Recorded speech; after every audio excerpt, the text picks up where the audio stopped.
నమస్తే. ఇప్పుడు మాట్లాడేటువంటి టాపిక్ వచ్చేసి ఇరాన్ ఇజ్రాయెల్ మధ్య జరుగుతున్నటువంటి ఈ యుద్ధం ఏదైతే ఉందో అది ప్రొలాంగ్డ్గా జరుగుతుంది అనేసి మాత్రం ఇజ్రాయెల్ నుంచి చాలా క్లియర్ కట్గా ఇండికేషన్స్ అయితే ఇజ్రాయెల్ ప్రధానమంత్రి బెంజమిన్ నెతన్యాహు అయితే చెప్పే ప్రయత్నం చేశారు. అయితే ఇరాన్ ఇజ్రాయెల్ మధ్య ఈ వార్ లైక్ సిచ్యువేషన్ కాదు, ఈ వార్ ప్రొలాంగ్డ్గా జరిగితే ఇండియన్ ఎకానమీ మీద చాలా అడ్వర్స్ ఎఫెక్ట్ అయితే పడేదానికి ఆస్కారం ఉంది. ఎందుకంటే ఇండియాకు సంబంధించినటువంటి crude oil, India is the third largest crude oil importing country in the world. And ఇండియాకి కావాల్సినటువంటి క్రూడ్ ఆయిల్ రిక్వైర్మెంట్లో దగ్గరగా 80% of the Indian crude oil requirement are meeting by imports అనమాట. సో ఈ 80% of the crude oil imports meeting by imports. And India ప్రపంచంలో third largest crude oil ఇంపోర్టర్గా ఉంది. కాబట్టి ఇక్కడ Iran as well as Israel మధ్య వార్ సిచ్యువేషన్ ప్రొలాంగ్డ్గా జరగగలిగితే ఇజ్రాయలీ ప్రైమ్ మినిస్టర్ చెప్పినట్టు ఇండియాకు సంబంధించినటువంటి ఎకానమీ మీద చాలా నెగిటివ్ ఎఫెక్ట్ పడేదానికి ఆస్కారం ఉంది. ఇండియాకు సంబంధించినటువంటి మ్యాక్రో ఎకనామిక్ క్రెడెన్షియల్స్ ఏవైతే ఉన్నాయో చాలా పెద్ద మొత్తంలో దెబ్బతినేదానికైతే ఆస్కారం చాలా క్లియర్గా కనిపిస్తుంది. ఇక్కడ ఆయిల్ ప్రైసెస్ పెరిగేదానికి ఇండియన్ ఎకానమీ మీద నెగిటివ్ ఇంపాక్ట్ పడేదానికి ఎందుకు రీజన్స్ ఏంటంటే, ఒకటి స్ట్రైట్ ఆఫ్ హార్ముజ్ నుంచి పర్షియన్ గల్ఫ్ నుంచి బయటికి రావాల్సినటువంటి క్రూడ్ ఆయిల్ ఏదైతే ఉందో అది స్ట్రైట్ ఆఫ్ హార్ముజ్ని దాటుకొని గల్ఫ్ ఆఫ్ ఒమన్కి వచ్చి అక్కడ నుంచి ఇంటర్నేషనల్ సీస్కి కనెక్టెడ్గా బయటికి రావాలి. సో అదంతా దాటుకుంటూ బయటికి రావాలంటే ఇప్పుడున్నటువంటి వార్ సిచ్యువేషన్ ఏదైతే ఉందో Iran as well as Israel మధ్య జరుగుతున్నటువంటి ఈ అటాక్ అండ్ కౌంటర్ అటాక్ని సో గవర్నమెంట్ ఆఫ్ ఇండియా కూడా వెజల్స్ యాజ్ వెల్ యాజ్ సీఫేరర్స్కి సేఫ్టీ ఇన్స్ట్రక్షన్స్ ఇచ్చి స్ట్రైట్ ఆఫ్ హార్ముజ్ నుంచి బయటకు వచ్చేటువంటి షిప్స్కి టూ మెనీ సేఫ్టీ మెజర్స్ అయితే గవర్నమెంట్ ఆఫ్ ఇండియా కూడా ఇవ్వడం జరుగుతుంది. అయితే ఈ క్రమంలో ఇప్పుడు ఈ Iran as well as Israel మధ్య వార్ ఇలానే కంటిన్యూ అయితే ప్రొలాంగ్డ్గా ఖచ్చితంగా అక్కడ passage of crude oil ships ఏవైతే ఉన్నాయి, లేకపోతే crude oil supply to the globe, అక్కడ మిడిల్ ఈస్ట్ నుంచి రావాల్సినటువంటి west Asia as well as middle east నుంచి బయటికి రావాల్సినటువంటి క్రూడ్ ఆయిల్ మొత్తం ఆ సప్లై చైన్ దెబ్బతినేదానికి ఆస్కారం ఉంటుంది. సో ఆ సప్లై చైన్ దెబ్బతింటే మాత్రం ఇండియన్ ఎకానమీ చాలా నెగిటివ్గా చాలా పెద్ద మొత్తంలో దెబ్బతినేదానికి ఆస్కారం ఉంటుంది. సో ఇప్పుడున్నటువంటి ఈ పరిస్థితుల్లో వార్ ప్రొలాంగ్ అయితే గవర్నమెంట్ ఆఫ్ ఇండియా ఎలాంటి మెజర్స్ తీసుకొని ఈ ఇండియన్ ఎకానమీ మీద నెగిటివ్ ఎఫెక్ట్ పడకుండా చేయాలి అంటే ఇండియాకు ఉన్నటువంటి రెండు ఆప్షన్స్. ఒకటి, government of India crude oil petrol as well as diesel మీద ఎక్సైజ్ డ్యూటీని తగ్గించాల్సి ఉంటుంది, నంబర్ 1.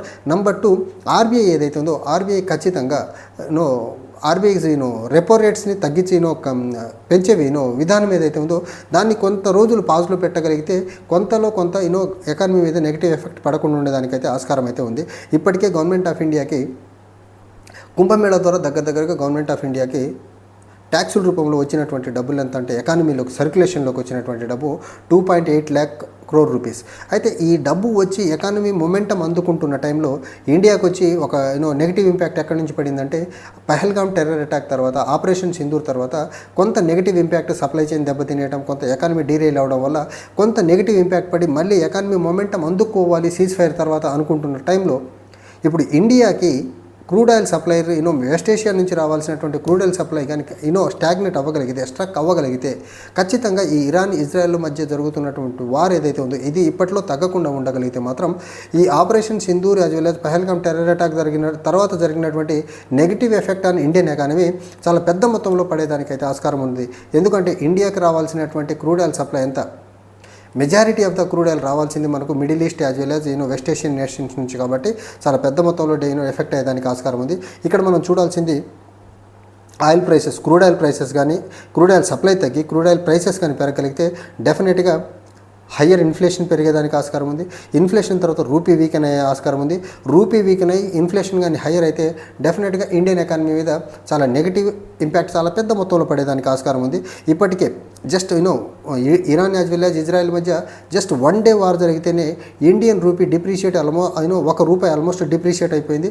85 రూపాయలుగా ఉన్నటువంటి ఒక డాలర్ ఈజ్ ఈక్వల్ టు 1 రూపీగా ఉన్న 85 రూపాయలుగా ఉన్నటువంటి ఇండియన్ రూపీ ఈరోజు 86 క్రాస్ అయ్యి వెళ్ళిపోయింది. సో ఈ ప్రొలాంగ్డ్ వార్ కానీ కంటిన్యూ అవ్వగలిగి క్రూడ్ ఆయిల్ సప్లై కానీ తగ్గగలిగితే ఇండియాకి రావాల్సినటువంటి crude oil supply strait of హార్ముజ్ని క్రాస్ అయ్యి బయటికి వచ్చేదానికి ఇబ్బంది ఏర్పడగలిగితే మాత్రం చాలా పెద్ద మొత్తంలో ఇండియన్ ఎకానమీ మీద మరీ ముఖ్యంగా ఇండియన్ రూపీ మీద ప్రెషర్ ఎక్కువ పడేదానికి ఆస్కారం ఉంది. ఎందుకంటే ఇండియా ఏదన్నా ట్రాన్సాక్షన్ ఇంటర్నేషనల్లీ చేయాలంటే క్రూడ్ ఆయిల్ కొనుక్కున్న తర్వాత డెఫినెట్గా అది డాలర్ రూపంలో చేయాల్సి ఉంటుంది. డాలర్ రూపంలో చేయాలి అంటే డాలర్ యొక్క వాల్యూ పెరుగుతూ ఉంటుంది, రూపీ యొక్క వాల్యూ పడిపోతూ ఉంటుంది. రూపీ యొక్క వాల్యూ పడే కొద్దీ డెఫినెట్గా ఇంపాక్ట్ ఎకానమీ మీద ఎక్కువ ఉంటుంది. అండ్ ఇన్ఫ్లేషన్ కూడా క్రూడ్ ఆయిల్ ప్రైస్ పెరిగే కొద్దీ డెఫినెట్గా అగైన్ ఆ ఇంపాక్ట్ ఇన్ఫ్లేషన్ పెరుగుతోంది. ఇన్ఫ్లేషన్ పెరిగే కొద్దీ ఆ ఇంపాక్ట్ ఎకానమీ మీద పెద్ద మొత్తంలో పడేదానికి ఆస్కారం ఉంది. మరీ ముఖ్యంగా మ్యాక్రో ఎకనామిక్ క్రెడెన్షియల్స్ దెబ్బతినేదానికి ఆస్కారం ఉంటుంది. కాబట్టి ఈ పర్టికులర్ ఆస్పెక్ట్ నుంచి బయటికి పడేదానికి ఇండియా ఇప్పుడు ఇమీడియట్గా చూస్తున్నటువంటి ఆప్షన్ ఏంటంటే రష్యా నుంచి ఇప్పుడు ఏదైతే వెస్ట్ ఏషియా మిడిల్ ఈస్ట్ నుంచి రావాల్సినటువంటి క్రూడ్ ఆయిల్ ఏదైతే ఉందో అక్కడ నుంచి సప్లై చైన్ డిస్కనెక్ట్ అయ్యి లేకపోతే సప్లై తగ్గిపోతే దాన్ని కంపన్సేట్ చేసేదానికి రష్యా నుంచి మనం ఎంత పెద్ద మొత్తంలో కొనుక్కునేదానికి ఆస్కారం ఉంది. సో రష్యా మీద డిపెండెన్సీ ఇంకొంచెం పెరిగేదానికి గవర్నమెంట్ ఆఫ్ ఇండియా అయితే పాసిబిలిటీస్ని అయితే చూస్తూ ఉంది. బట్ ఇప్పటికైతే డెఫినెట్గా వెస్ట్ ఏషియాలో అయితే Iran as well as Israel మధ్య జరుగుతున్నటువంటి వార్ ఏదైతే ఉందో మిడిల్ ఈస్ట్ అండ్ వెస్ట్ ఏషియాలో జరుగుతున్నటువంటి టెన్స్ సిచ్యువేషన్ ఏదైతే ఉందో దాని నుంచి ఇప్పట్లో అయితే సిచ్యువేషన్ నార్మల్ చేయడానికైతే ఆస్కారం అయితే అసలు కనపడట్లేదు. అండ్ ఇంకొకటి ఇక్కడ ఈ స్ట్రైట్ ఆఫ్ హార్మోజ్ని కానీ అక్కడ స్మూత్ ప్యాసేజ్ కానీ దెబ్బతింటే ఇండియా నుంచి Middle East as well as West ఏషియాకి వెళ్ళేటువంటి ఎక్స్పోర్ట్స్ ఏవైతే ఉన్నాయో లైక్ టీ అవనివ్వండి, లేకపోతే పెట్రోకెమికల్ ప్రొడక్ట్స్ అవనివ్వండి, లేకపోతే రిఫైనరీ ప్రొడక్ట్స్ అవనివ్వండి, ఇవన్నీ పెద్ద మొత్తంలో ఇండియా నుంచి వెస్ట్ ఏషియాకి వెళ్తున్నాయి కాబట్టి డ్రై ఫ్రూట్స్ అవనివ్వండి, ఇవన్నీ పెద్ద మొత్తంలో ఇండియా నుంచి వెస్ట్ ఏషియా అండ్ మిడిల్ ఈస్ట్కి వెళ్ళాలి. కాబట్టి స్ట్రైట్ ఆఫ్ హార్మోజ్ని కానీ స్మూత్ ప్యాసేజ్ అక్కడ లేకపోతే Indian exports to the middle east కూడా తగ్గేదానికి ఆస్కారం ఉంది.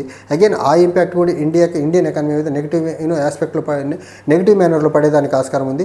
కానీ ఇక్కడ ఇండియన్ యొక్క సేయింగ్ ఏదైతే ఉందో middle east Israel as well as Iran మధ్య జరుగుతున్నటువంటి ఈ టెన్స్ సిచ్యువేషన్ని దాన్ని డీఎస్కలేట్ చేసేదానికి ఇండియా రోల్ అయితే ఏదీ లేదు ఇక్కడ. ఎందుకంటే ఇరాన్ ఇప్పుడు ప్రస్తుతం ఉన్న పరిస్థితుల్లో ఇరాన్తో ఇండియాకి అంతా బెటర్ రిలేషన్స్ అయితే లేవు. ఇండియా ఒకప్పుడు ఇండియాకి నియర్ అండ్ డియర్ ఫ్రెండ్గా ఉంది. బట్ డొనాల్డ్ ట్రంప్ శాంక్షన్స్ నుంచి తప్పించుకునేదానికి డొనాల్డ్ ట్రంప్ మాటలకు భయపడి నరేంద్ర మోదీ ఇరాన్తో సఖ్యతను తగ్గించుకొని అమెరికా మీద డిపెండెన్సీ పెంచుకున్నారు. సో ఇప్పుడు ఇరాన్తో సఖ్యత లేని పక్షంలో ఇరాన్కి డైరెక్ట్గా వెళ్ళి ఇరాన్తో సంప్రదింపులు జరిపి ఇరాన్ని ఈ పర్టికులర్ అంశంలో డీఎస్కలేషన్ దిశగా ఇండియా ఒప్పించేదానికి ఆస్కారం లేదు. నెంబర్ 1. నెంబర్ 2, ఇజ్రాయెల్ ఎట్టి పరిస్థితుల్లో ఇండియా మాట అనేదానికి ఆస్కారం లేదు. అండ్ ఇండియా ఇక్కడ స్టాన్స్ తీసుకోగలిగితే మాత్రం ప్రస్తుతం ఉన్నటువంటి బీజేపీ ప్రభుత్వం ఏదైతే ఉందో అది కొంచెం ప్రో ఇజ్రాయలీగా ఉంది, ప్రో జ్యూస్గా ఉంది. కాబట్టి డెఫినెట్గా ఇండియన్ గవర్నమెంట్ వీళ్ళకు ఉన్నటువంటి ఐడియాలజికల్ ఇంక్లినేషన్ ఏదైతే ఉందో అది మోర్ టువర్డ్స్ ఇజ్రాయెల్ ఉంది. కాబట్టి డెఫినెట్గా ఇక్కడ ఇరాన్తో సంప్రదింపులు లేకుండా ఇండైరెక్ట్గా మనం మద్దతు ఇవ్వగలిగితే మాత్రం డెఫినెట్గా ఇజ్రాయెల్కే గవర్నమెంట్ ఆఫ్ ఇండియా మద్దతు ఇచ్చేదానికి ఆస్కారం ఉంది.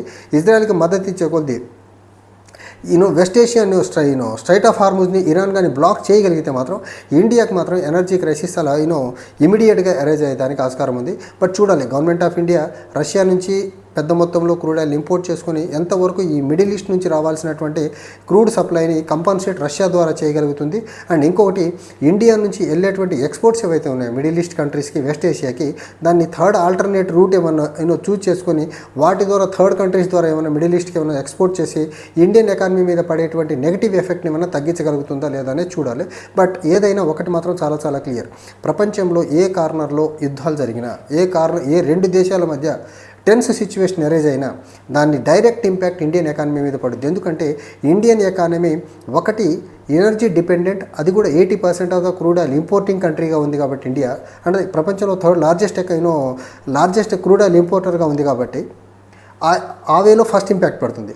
సెకండ్ ఇంపాక్ట్ ఇండియాకి సంబంధించినటువంటి exports as well as imports వల్ల పడేటువంటి నెగిటివ్ ఎఫెక్ట్ సెకండ్ ఆస్పెక్ట్గా ఉంది. సో ఓవరాల్గా ప్రపంచంలో ఏ రీజియన్లో టెన్స్ సిచ్యువేషన్ అరైజ్ అయినా దాని ఇమీడియట్ ఎఫెక్ట్ మాత్రం ఇండియన్ ఎకానమీలో చాలా పెద్ద మొత్తంలో పడుతుందనే దానికి బెస్ట్ ఎగ్జాంపుల్ ఇరాన్ ఇజ్రాయెల్ మధ్య జరుగుతున్నటువంటి ఈ వార్లో ఒక్క రోజుకే ఇండియన్ రూపీ డిప్రిషియేట్ ఆల్మోస్ట్ 2 monthsలో హయ్యెస్ట్ డిప్రిషియేషన్ నిన్న జరిగింది.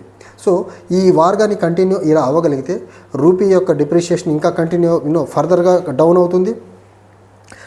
డాలర్ అమాంతంగా అప్రిషియేట్ అయ్యి ఇండియన్ ఎకానమీ మీద చాలా పెద్ద మొత్తంలో మరీ ముఖ్యంగా ఏదైతే డాలర్ ట్రాన్సాక్షన్ చేయాలో దానివల్ల ఇండియా మీద చాలా పెద్ద మొత్తంలో నెగిటివ్ ఎఫెక్ట్ ఇండియన్ ఎకానమీ మీద పెద్ద మొత్తంలో ఎఫెక్ట్ పడేదానికి ఆస్కారం ఉంది.